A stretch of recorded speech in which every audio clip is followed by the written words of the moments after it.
बिस्मिल्लाहिर्रहमानिर्रहीम। हदीस नबवी।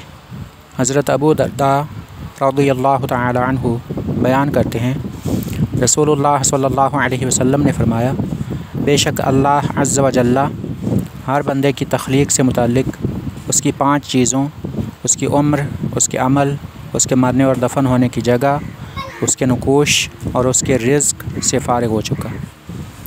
इस हदीस पाक में ये बयान फरमाया गया है कि अल्लाह पाक ने इंसान की तकदीर में ये 5 चीज़ें उससे मुताल्लिक़ लिख दी हैं।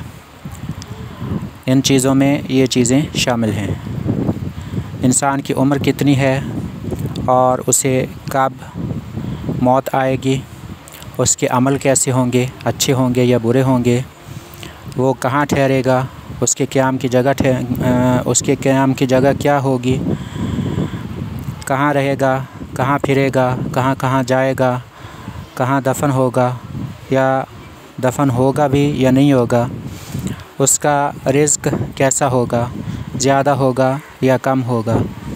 नबी पाक ने ये बयान फरमाया है कि ये सब कुछ लिखा जा चुका है और अब इसमें कमी बेशी या इसमें तब्दीली नहीं हो सकती। अल्लाह ने जैसा लिखा है वैसा ही होकर रहेगा।